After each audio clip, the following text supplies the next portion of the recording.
Welcome back to the Federal Executive Forum on Federal News Network. We're talking about zero trust. We're getting into priorities. Top 2 priorities is what we were looking at for this year. Matt, do you want to give us your top 2 priorities? I know you have a lot of them. Give us the top 2. Sure. Well, my priorities break down into technical and a programmatic. From the technical perspective, definitely want to continue to mature the business rules around data access. We've got a fairly sophisticated identity credentialing and access management enterprise. I think we have a fairly mature data governance process, given what we do and the sensitivity of the data that we protect.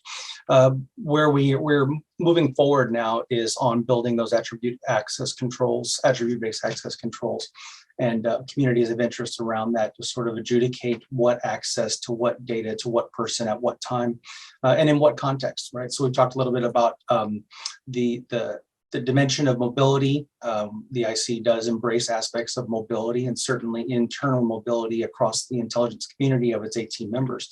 So understanding who's accessing what, under what persona and what location for what reason. I think that's an opportunity for us to continue to mature those rules, to refine those rules. Programmatically, one of the main priorities for us, especially in my role, sort of trying to orchestrate the intelligence community cyber programs, is to program resources. You know, we've done this analysis of our data. We've done this enumeration of our users. We characterize our endpoints. We know what now the pillars of zero trust, the dimensions and the requirements are. Forecasting that in terms of a resource plan and building the rigor into a cost schedule performance-based outcomes is still work to do. And we found ourselves marketing and communicating like Gerald was talking about. We've successfully convinced our leaders that zero trust is not something we buy, it's something we do. And therefore the plan in order to achieve those outcomes, then where we can show our work, so we can show that where we're going and what states of maturity and what are the milestones that we should measure to ensure accountability. Sounds very crisp and very focused, and we certainly wish you the best of luck on that journey. Akiba, top 2 priorities that IBM Security Federal is focused on. Yeah, well, I think priority number 1 is really working with the CISOs and the CIOs and the organizations that we work with to really get across this as a mission strategy, not a security strategy, and to really embed that into the mindset of the way organizations operate. And then all the things that layer underneath of that, obviously with implementations and other things as well, but really helping at the top as well as, on the ground, if you will, of implementing. That's kind of priority number 1 for us, and helping people move on with their roadmaps. Priority number 2, I can't take credit for coining it, but cybersecurity as a team sport is an analogy that I love, in the sense that it really does take a village, it takes a community. And so the public-private partnerships are another key priority for us. So we're involved with CISA's JCDC. We're also with the, I think Paul brought up earlier, NIST and CCOE, where we're actually implementing our technologies together, and the vendors are looking at integration patterns. Those of us that compete in certain aspects are working together to come with integration patterns and documenting those best practices around zero trust architectures. And so those types of efforts with Open Security Alliance, those types of efforts of public-private partnership, and also internationally, I spend a good amount of time actually doing that as well, in how we collaborate around the globe. And I think that is an important element and a key priority for me personally, but also for IBM, and how we contribute in these ways, as well as with skills and building cyber skills and the dealing with the shortage of skills that we have in the marketplace. So all of those are areas in our sort of, I would put under our public-private partnership umbrella, that are a key priority for us. Definitely a global issue. Going to talk about lessons learned. Top lesson learned. Matt, you all are an early adopter of a lot of this capability, rolling these frameworks out. Top lesson learned that you'd like to share with the community. Understanding the definition of done. There's a lot of fear, uncertainty, and doubt out there about zero trust. What does it mean? What is it not? Having a well-communicated plan in terms of, when we talk about ZTNA, we mean this. When we talk about this pillar, we mean that. That lexicon, that shared understanding of what we're after here is critical. And I think I think people will flounder until they've laid out some of those basics in terms of definitional work. This community loves to measure. and what gets measured gets done. But when you're on a journey, right, it's a little bit different of a situation. So we certainly do appreciate that explanation there. Tanya, lessons learned as your top lesson learned as you're rolling out this capability. So along the lines of what Matt mentioned, it's communicate, and understand. So it's establishing that consistent definition and lexicon up front in definition. It is early and frequent communication with our customers and our stakeholders to get their buy-in, because much of what we're doing, we say zero trust, but there's a lot of pillars and methodology underneath that. So we need to get buy-in and get buy-in early.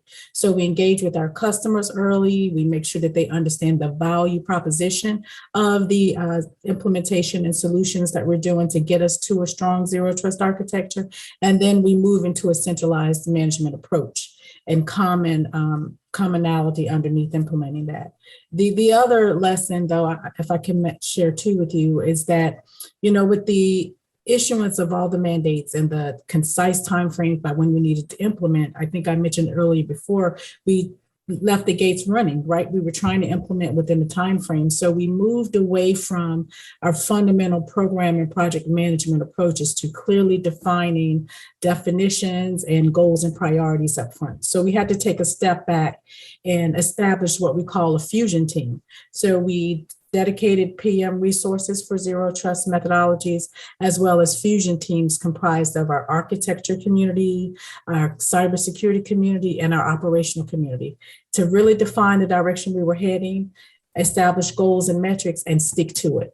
A lot of times we wanted to implement existing capabilities because with all these requirements, we had a relatively flat budget to implement. So we leveraged our investments that we already had in place and tried to make them fit. And we spent a lot of time outside of our project management plans, not following the schedule that we established. So we invested a lot of time trying to make something fit that didn't. We had to, follow the plan, cut our ties when the solution didn't work, and move on to a better viable solution. Focus on the task at hand and not just chasing the dates. Good catch there. Gerald, no question, as all these panel members, you have quite a mastery here and quite a bit of experience. Give us the top lesson learned that you would like to impart with the community. So it takes a village. That was one, and then communications. I utterly agree with both of those. And when it takes a village, it takes the organization. It's not just the IT problem. Mm-hmm. Network. We all have similar problems. We all have similar challenges. We've all learned some best practices. There's a lot of working groups. I co-chair one at the federal. I co-chair one at a nonprofit. There's a lot of great things going out there. So if you don't know, ask somebody, because there's a lot of great lessons learned from those. And we're bringing a lot of good technologies together. The NCCOE was mentioned. There's other projects too that I know going on about some integration labs. So there's some great things going on. So definitely network. There's people, we're all working together. I've briefed a lot of other CIOs and CISOs in the past, as well as foreign government people that are trying to accomplish this as well. So definitely utilize your network, because you will get some lessons learned. And, I've seen some project plans and things from some others, and, there's plagiarized some things, that I've learned from. And don't just make this a technology project. It is not just a technology project. We already talked about governance, policy, methodology. You have to understand what your risk tolerances are, because you need to build those thresholds so you can take the appropriate actions with those policies you put in place. So don't make this a technology project. Technology is the easy part, I think, but it's those policy, governance, and processes and procedures and risk thresholds that you need to put in place. So network and the journey, and everyone's on the same journey. So that's the I think the advantage that the entire community has. Well, we only have a few more moments, and we always like to wrap it up with sort of a little bit of a tease on the future. Tony, we're going to start with you. You are absolutely right in the middle of the fabric of this effort, and certainly look out right there with you. Give us a sense of what are you all seeing as far as the demand signal that you're getting? What is it? What's the expectation of what's going to look like in 2 or 3 years when you're looking around this community in regards to this particular journey that we're on? Sure. Yeah, great question. First and foremost, I think telework is here to stay, right? So that has a major impact on everything, and really goes into the fabric of zero trust, and is going to force people to think of it in those elements, right? So the network perimeter is gone. It's any device, any network, any user, anywhere, and all those things have to be put in place.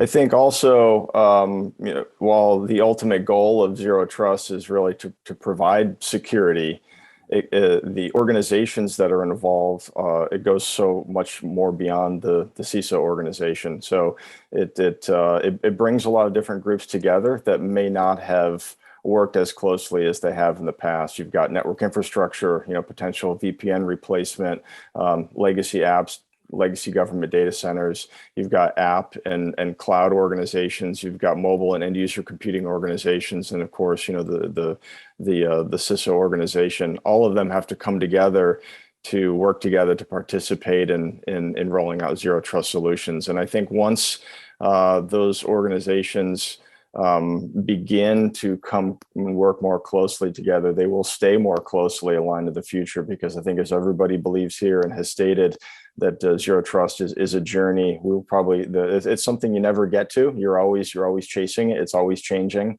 So these organizations are going to have to stay in lockstep. And while telework is the new big thing and it's here to stay, there will be something beyond that in 3 to 5 years that will be, again, more transformational. So, and what zero trust looks like 3 to 5 years from now will probably be something completely different, but we keep striving to get there. And it's exciting to see. I mean, I think there's some really great plans that the government's laid out, and there's a lot of work to do. But as a someone in the private sector and as a taxpayer, I'm extremely encouraged by what I think the future holds. Tony, we appreciate that insight. Akiba, what's that report going to look like 2 or 3 years from now when you produce it? Yeah, well, I hope it finally starts to take a turn down, where the cost of a data breach starts to come down, because we have now implemented, along this journey. That's my great hope. I will not predict it or put money on it yet, but I am, and that's my great hope. I think, I think in a couple of years, obviously we're going to be more mature along this journey in the sense that I think a lot of the pillars of the domains, we'll see more standard capabilities implemented across all of the agencies. What I really hope, as we've sort of talked about here, is there is more of the silo busting, that there is a different way of thinking about this in the future. There was one CISO in a short sentence said, we need to be a partner, not an auditor. We need to change the perception of security inside the organizations. And so that's what I hope, as we go down this journey and as it becomes more understood in the importance of protecting the mission, that it is more woven into the fabric, if you will, right? And that it is more of an aligned strategy for the organization. And so that's what I kind of hope we can get there and bust down some of these silos that have always existed. As long as I've been in the IT world, there's always silos, right? And Sure. This is so transformational. I think it has a chance of really driving true operations across all the parties, for example, that Tony just walked through. I think we're all looking forward to that. Paul, how about from where Palo Alto sits? What's it going to look like in a couple of years? I think in general, I think we had kind of this enlightenment phase with zero trust, right? And understand the benefits of it and that it was needed. I think we're in sort of the building phase right now, in the architecting phase, and putting the controls in place. I think the future is really exciting in a couple of ways. One is that I think we're going to get a lot better at being more intelligent about the way we evolve zero trust and the way we do things like continuous monitoring, and leveraging things like AI as an example to do things in a more autonomous fashion. I think that's very exciting to me, at least in terms of some of the things we can do now in the SOC and in automation, orchestration, and just how we apply AI. The second thing is, I think the result of that, getting better at the monitoring, getting better at the enforcement, using modern technologies, I think there'll be less friction, quite frankly. And that's really going to trickle down to the users. So they're going to notice security a lot less. I think it's going to impact them less. I think they'll be more productive. So I think those are two things I see happening, is just really us applying technology in a better fashion, evolving the way we do zero trust. And then that kind of net impact is going to be just a lot less friction for users, a lot more seamless. They'll notice it a lot less. I think we all look forward to that day. Gerald, when you're looking around the IG organization in 2 years, what are we going to expect to see from not just from an IT perspective, but from an operator's perspective? Yeah, so one of the things I always talk about is being effective. Effective and compliance are two different things. I think we're making ourselves more effective at our security. I think we've done good at measuring compliance, but I think this is really getting us towards effectiveness. I think also zero trust in its true form. I think it's an enabler. I think Paul just alluded to some of that. I think, being able to allow for BYOD and what policies you put in place to allow for that, I think it allows for some modernization. Continuous ATOs, not doing that snapshot in time, but if you're continuously monitoring, you're continuously understanding what your system's security posture is, because you have to monitor all of that. So I think zero trust is really a modernization enabler, if done right, and definitely makes us more effective at security and not just compliance. Amen from the user population on that one for sure. Tanya, you have a lot of moving parts over there. It sounds like you're implementing a variety of pieces and parts. What does it look like 2 to 3 years from now? What does EPA look like? If I'm a new employee coming into the EPA, what can I expect to see? Right. I think I know you will expect to see an ability to work from anywhere. We are in a very mobile workforce, so you will have the ability to have the same work experience at home as you would if you were physically to come into the office. There's a lot of collaboration in how you collaborate with your colleagues, how you collaborate with your colleagues, not just internally, but across the federal government. I see zero trust being a term that is endearing to everyone. Everyone recognizes and knows what it is, but it's also the culture shift to understanding it's not something that's temporary, but the methodologies underneath it, it's here to stay. I see a lot of continuous learning and improvement and maturation of our processes, moving away from the rigid 3-year processes or 1-year processes to understanding that this is a culture. Right. And the culture is protecting our assets and safeguarding that information and doing so continuously. And I hope that these processes will see true transformation across the federal government, enabling federal-wide responses to detection of cybersecurity attacks, but then also that we will see a downward trend in successful cybersecurity incidents. Yeah, it's a good catch across the federal-wide response there. I know Jen and her team is really working very hard on ensuring that's going to happen. Matt, if I'm a freshly minted analyst over at the IC, am I going to be able to sit at my coffee table and get on the high side and do some searching of needles in a stack of needles and trying to protect this nation? What can we expect in a couple of years from now? Of course, I'm exaggerating there, but what's sort of the marker look like 2 to 3 years from now? Yeah, I sure hope so. And I don't know what the time horizon is, but if possible, I'd love for zero trust not to be special. And what I mean by that is it's just instinctive. We do it as a natural course of our business. Right now, we approach, logistics and sparing and resilience and identity and all these kinds of things as core functions of how we design and build IT. Mm-hmm. I'd love to be at the place where zero trust is just naturally part of our programming.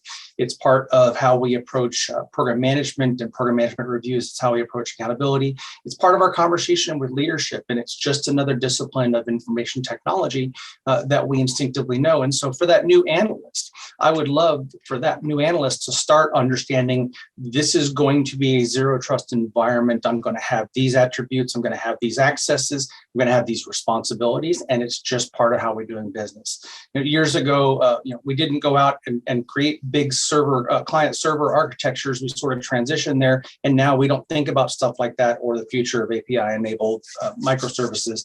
But I'd love for zero trust to be the thing that we just do. And it's not the kind of thing we convene panels about because we all know it cold. Fantastic. And that's a good way to wrap it up. Hey, I want to thank each one of you for taking the time out of your busy schedules to join us and fighting the good fight and doing everything that you're doing every day.